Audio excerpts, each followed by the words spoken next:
Napansin mo ba kung gaano katahimik ang mga bagay kamakailan? Hindi ito kawalan kundi isang malalim na paghinto. Para bang sandaling huminto ang mundo upang makinig sa'yo. Ang ganitong uri ng katahimikan ay hindi dumarating ng walang dahilan. May isang hindi nakikitang pagbabago na nagaganap, marahang hinihila pabalik ang iyong enerhiya sa lugar kung saan ito tunay na nababagay. Maaaring hindi ka na humahabol, hindi ka na nagpapaliwanag ng sarili, hindi ka na pinipilit ang mga ugnayan. At gayunman, may isang bagay na unti-unting bumabalik sa'yo. Hindi ito aksidente. Ito ang muling pagbabalik ng balanse. Kapag tumigil ang pagtagas ng iyong enerhiya palabas, nagiging magnet ito. At ngayon, lahat ng minsang lumayo ay muling nararamdaman ang tawag nito, pauwi. Ang mensaheng ito ay para sa mga natutong manatiling tahimik nang hindi nawawala ang kanilang sarili. Para sa mga pumili ng kapayapaan, kahit pagod na ang puso sa pagbubuhat ng kawalan ng balanse. Maaaring hindi mo ito malinaw na napansin, ngunit may isang bagay sa loob mo ang nagbago. Hindi ka na umaabot tulad ng dati. Hindi mo na sinusubukang hawakan ang lahat para manatiling buo. At sa tahimik na pagbitaw na yon, nagsimula ang isang makapangyarihang pagbabago. Ito ay isang kwento tungkol sa enerhiya, kung paano ito gumagalaw, paano ito tumutugon, at kung paano ito laging bumabalik sa balanse. Kapag tumigil ka sa pagpipilit ng pagkakasundo, ang pagkakasundo mismo ang magsisimulang lumapit sa iyo. Ang nararanasan mo ngayon ay hindi pagkawala at hindi rin ito paglayo. Ito ay pag-aayon. Isang banayad na muling pag-aayos ng iyong emosyonal na mundo. Inihahanda ka para sa isang bagay na darating lamang kapag sa wakas ay tumayo ka at nanahimik. Ang tahimik na pagkamulat. Dumarating ang isang sandali na mapapansin mong ang ingay sa paligid mo ay wala ng kapangyarihan sa iyong puso. Hindi dahil naging mas madali ang buhay, kundi dahil ikaw mismo ay naging mas tahimik sa loob. Ang pagkamulat na ito ay hindi dumarating ng maingay. Hindi ito nagpapakilala sa pamamagitan ng mga dramatikong pangyayari o biglaang pagbabago. Sa halip, dahan-dahan itong pumapasok sa mga paghinto, sa mga sandali ng pagninilay, sa lumalalim na hangaring pangalagaan ang iyong kapayapaan. Maaaring napansin mo na mas kaunti ka na ngayon kung tumugon. Ang mga bagay na dati kayang yumanig sa iyong balanse ay hindi ka nagaanong naapektuhan. Iba na ang pakiramdam ng mga usapan. Mas mabigat na ang mga tao sa paligid. At ang pag-iisa ay mas ligtas na pakiramdam kaysa dati. Hindi ito paglayo. Ito ay kamalayan. Nagsisimula mo nang maramdaman kung saan tunay na nababagay ang iyong enerhiya at kung saan hindi. Sa yugtong ito, mas pinakikinggan mo na ang iyong nararamdaman kaysa sa inaasahan ng iba. Pinipili mo ang katahimikan kaysa sa hindi kailangang pagpapaliwanag. Ang distansya kaysa sa emosyonal na kaguluhan. At dahan-dahan, nang hindi pinipilit ang anuman, nagsisimula kang gumaan. Ito ang sandaling muling inaayon ng iyong panloob na mundo ang sarili nito. May mahalagang itinuturo ang tahimik na pagkamulat, hindi lahat ay karapat-dapat sa iyong tugon, at hindi lahat ay may karapatang makapasok sa iyong emosyon. Natututo ka ng pag-unawa. Natututo ka ng mga hangganan, hindi mga pader, kundi banayad na mga guhit na nagpoprotekta sa iyong balanse. At sa bawat hangganang iginagalang mo, ang iyong enerhiya ay bumabalik sa iyo. Ito ang dahilan kung bakit parang mas mabagal ang mga bagay ngayon. Kung bakit parang humahaba ang oras. Kung bakit ang iyong puso ay mas mapagmasid kaysa padalos-dalos. Hindi ka nawawalan ng galaw, binubuo mo muli ang iyong sarili. Naghahanda. Muling nagiging buo. Ang nagpapalakas sa pagkamulat na ito ay hindi ito humihingi ng pagsisikap. Kusang nangyayari ito kapag tumigil ka sa paglaban sa kung sino ka na ngayon. Habang mas tinatanggap mo ang katahimikang ito, mas pumapasok ang linaw sa iyong buhay. Nagsisimula mong makita ang mga pattern.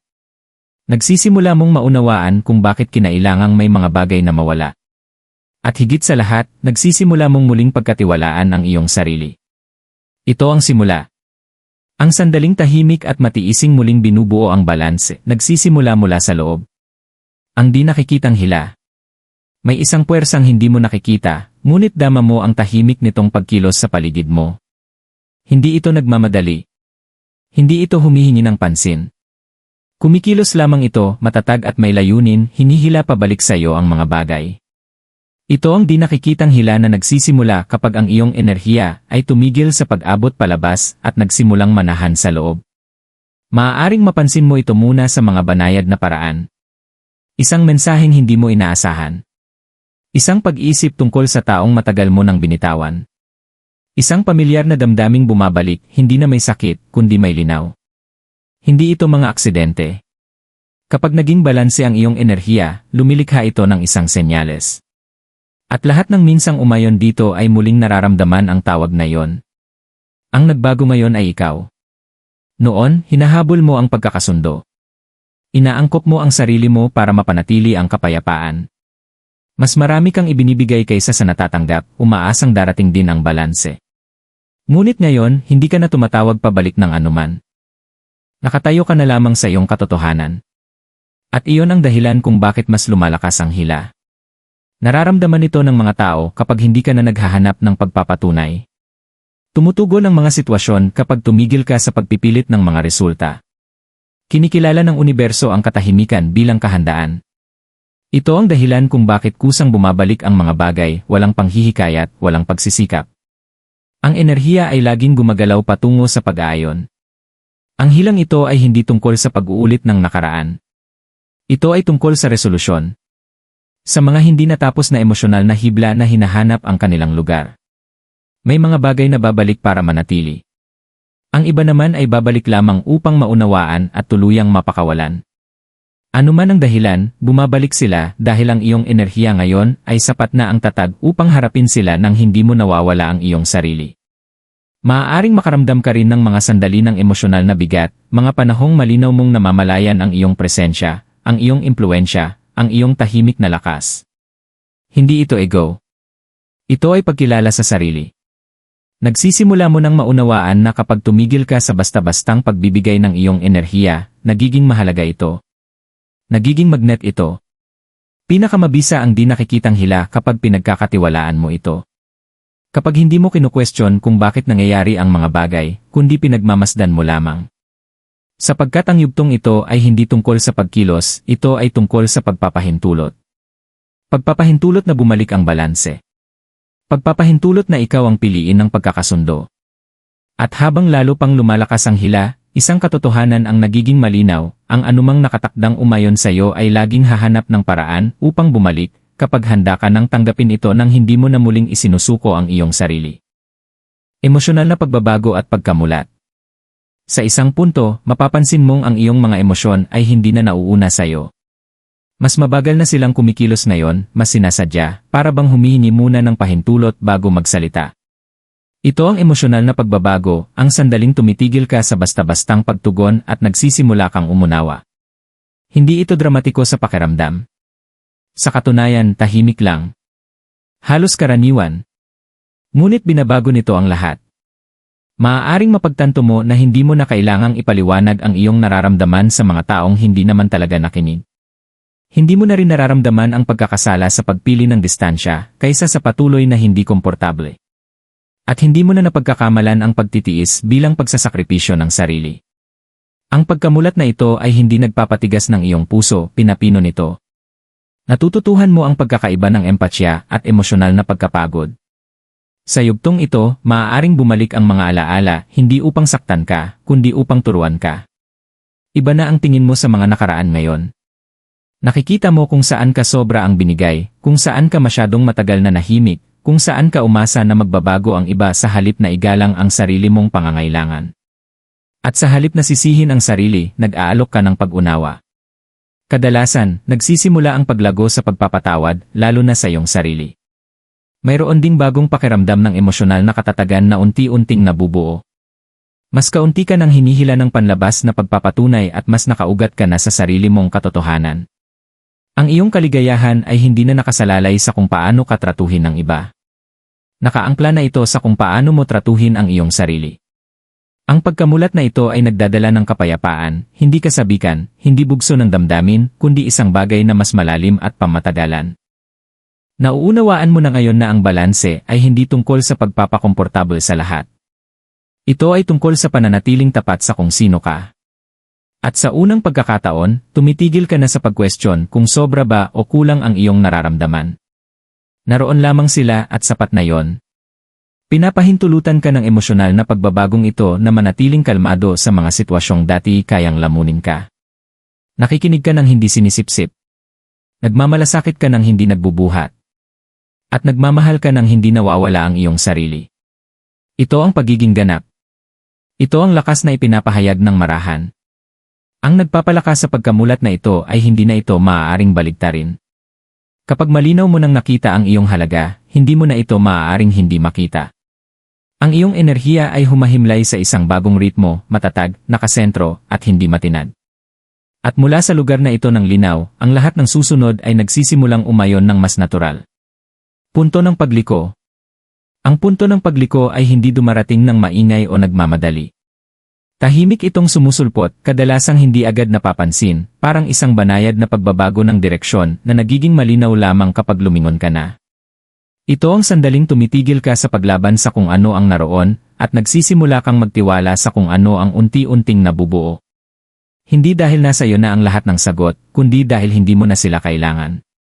Nagsisimula mong piliin ang kapayapaan kahit sinusubukan ka pa ring hilahin pabalik ng mga lumang pattern. Ang mga sitwasyong dati humihingi ng agarang reaksyon ay ngayon ay tinatapatan mo ng kalmadong pagmamasid. Nauunawaan mo na ang lakas ay hindi laging mukhang pagkilos. Minsan, ito ay pagpipigil. Pagpapahintulot sa mga bagay na maghayag ng sarili nila nang walang pakikialam. Sa yugtong ito, ang balanse ay hindi na isang bagay na hinahanap mo. Isa na itong bagay na isinasabuhay mo. Wala ka ng pagnanais na ayusin ang lahat o ang lahat ng tao. Nauunawaan mo na ang ilang aral ay kailangang matutunan ng mag-isa, at ang ilang mga paglalakbay ay hindi maaaring pagsaluhan.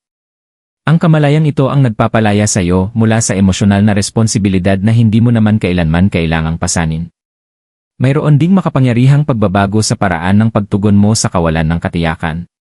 Sa halip na pagkabalisa, may pagtanggap. Sa halip na takot, may pagkamausisa. Nagtitiwala ka na ang anumang umaalis sa iyong buhay ay nagbibigay daan sa isang bagay na mas umayon sa iyo. At ang anumang nananatili ay karapat-dapat sa lugar nito. Ang puntong ito ng pagliko ay minamarkahan ng isang tahimik na kumpiyansa. Hindi mo ipinapahayag ang iyong paglago. Hindi mo ipinagtatanggol ang iyong mga hangganan. Isinasabuhay mo lamang ang mga ito. At sa paggawa nito, nagiging inspirasyon ka ng pagbabago nang hindi mo sinusubukang impluwensyahan ito. Dito muling na ibabalik ang balanse, hindi sa pamamagitan ng pagkontrol sa mga resulta, kundi sa pagbitaw sa pangangailangang kumontrol. Hinahayaan mong gumalaw ang buhay sa paligid mo habang nananatili kang matatag sa loob ng iyong sarili. At sa katahimikang ito, nagiging hindi ka matitinag. Ang dating pakiramdam na pagkawala ay nagiging paghahanda. Ang dating pakiramdam na paglayo ay nagiging proteksyon. Napagtatanto mo na ang lahat ng naghatid sa iyo rito ay may layunin ang ibalik ka sa iyong sentro. Ito ang sandaling ganap na bumabalik sa iyo ang iyong enerhiya. Hindi na kalat. Hindi na nakompromiso. Buo. At mula sa lugar na ito ng pagkakabuo, nagsisimula ang susunod na kabanata ng iyong kwento, hindi mula sa kakulangan, kundi mula sa pag-aayon. Ang mensahe para sa Libra.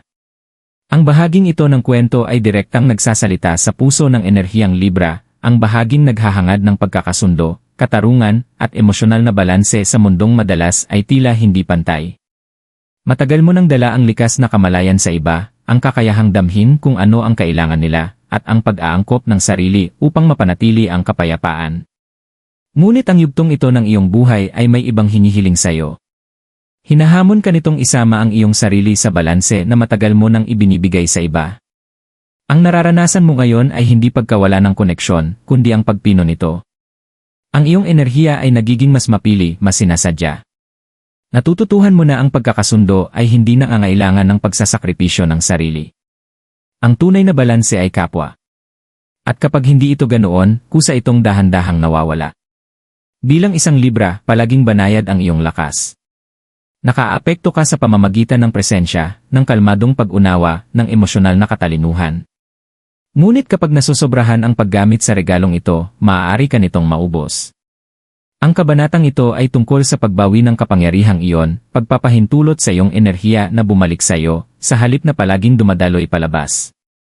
Maaaring mapansin mo na iba na ang tugon ng mga tao sa iyo ngayon. Ang ilan ay mas lumalapit. Ang iba ay kusang lumalayo. Hindi ito pagtanggi, ito ay pag-aayon. Ang mga gumagalang sa iyong balanse ay mananatili.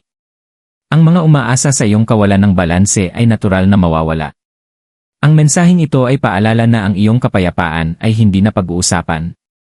Hindi ka itinakdang maging tulay na tinatawid ng lahat ng walang paggalang. Ikaw ay nararapat na tumayo sa gitna ng sarili mong buhay, matatag at pinahahalagahan. Kapag ang enerhiya ng Libra ay nakaayon, nagiging magnet ito. Walang pagsisikap. Walang panghihikayat. Sa pagiging buo lamang. At iyon ang nangyayari ngayon.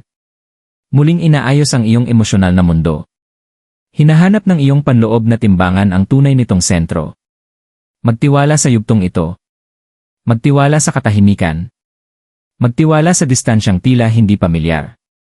Sapagkat hindi ka nito inilalayo sa pag-ibig, ginagabayan ka nito patungo sa isang anyo ng pag-ibig na tunay na gumagalang sa kung sino ka. Gabay at mga palatandaan. Habang ang iyong enerhiya ay unti-unting humihimlay sa balanse, nagsisimulang lumitaw ang gabay sa mga tahimik at halos karaniwang paraan. Hindi sa pamamagitan ng mga dramatikong palatandaan o biglaang paghahayag, kundi sa mga banayad na kumpirmasyong ikaw ay eksaktong naroroon kung saan ka dapat naroon.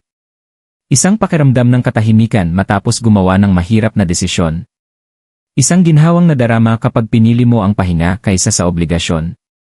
Ito ang mga senyales na lumalakas ang iyong panloob na pag-aayon. Maaaring mapansin mo rin na mas malinaw nang nagsasalita ang iyong intuisyon. Ramdam mo kung kailan ka dapat makisangkot at kung kailan ka dapat umatras. Nahihila ka patungo sa pagiging simple, mas kaunting paliwanag, mas kaunting pangako, mas kaunting emosyonal na negosasyon. Hindi ito paglayo. Ito ay pag-unawa. Natututuhan mong pangalagaan ang iyong kapayapaan nang hindi isinasara ang iyong puso.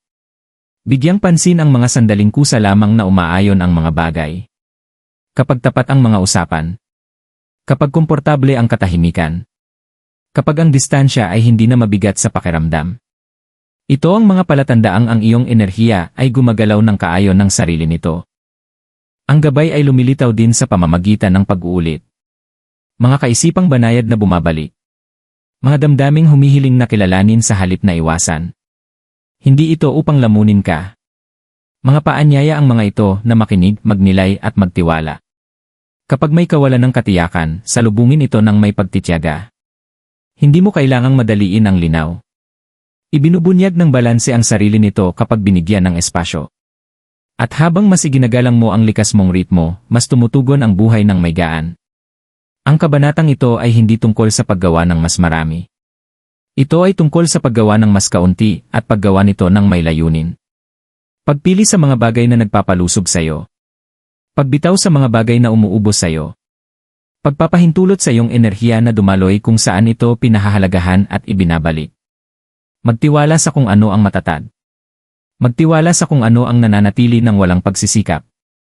Ito ang mga palatandaang gumagabay sa iyo pasulong, hindi patungo sa ingay o pagmamadali, kundi patungo sa isang tahimik na kumpiyansang lalong tumitibay sa bawat pagpiling ginagawa mo na kaayon ng iyong sarili. Habang papalapit sa pagtatapos ang kwentong ito, alalahanin na ang balanse ay hindi isang bagay na hinahabol, ito ay isang bagay na pinahihintulutan. Ang nararanasan mo ngayon ay ang tahimik na pagbabalik ng sarili mong enerhiya, muling nagtitipon matapos ang mahabang paglalakbay palabas. Maging banayad ka sa prosesong ito. Hayaan mong magbukas ang mga bagay ng walang pagpilit. Kung tumimo sa iyo ang mensaheng ito, maglaan ng sandali upang pagnilayan ito. Huminga, magnilay at magtiwala sa kung ano ang matatag sa loob mo. At kung nararamdaman mong ginagabayan ka, manatiling konektado. Hahanapin ka ng mas marami pang kwentong tulad nito sa oras na kailangan mo ang mga ito, gaya ng pagdating ng kwentong ito sa iyo.